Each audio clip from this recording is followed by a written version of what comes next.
Well, here is a rundown on some of our national and international stories for this Monday morning, February 20th, 2017. It's Washington's birthday, if you're paying attention to that sort of thing.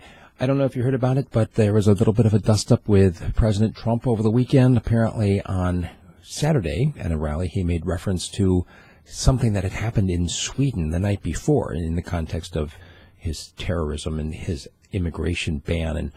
And people reacted immediately, actually going not just to news sites, but going directly to Sweden. People became their own journalists in this matter. They were not just checking the Twitter feeds, but people were like calling the embassy and saying, "What happened in Sweden last night?" Nothing. Well, actually, I saw at one point where the Swedish embassy actually published the crime report. Everything that happened. There was a car wreck. There was a fire. Somebody got shot.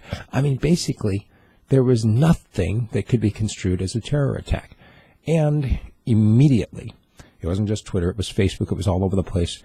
People started making fun of President Trump for his remarks, his fake news story that he had put out himself. Well, on Sunday afternoon, he had gone back on Twitter to make sure that people understood that he was referring to an interview that he'd seen on Fox News where they were talking about the immigration policy of Sweden. That's not what he had said at the rally.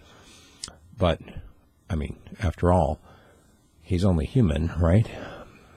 In the South China Sea, apparently the U.S. carrier group has begun what they're calling routine patrols. I say routine because I think it's only been like 16 times in the 35 years of service that some of these ships have actually been in the South China Sea. So I guess it's a new routine. I don't know, but I'm sure it's going to do wonders for our relations with China. Trump has sacked another senior security official after this one criticized the president about Mexico and also made awkward, there's those air quotes again, awkward comments about Ivanka's good looks. Obviously, if you are working for President Trump, you need to watch what you say and who you say it to, or you will be out of a job. There are some new missiles on the way for Russia that allegedly can break through whatever U.S. missile defense there may be. That's something to look forward to. Also, judging by certain statements at the Munich Conference, the Cold War is not over. Also, Pravda newspaper reports that some scientists have come out and said that global warming is officially canceled, and now we need to be concerned. Need to be concerned about an ice age within the next 10 to 15 years. Living in Alaska, I can tell you I'm not concerned.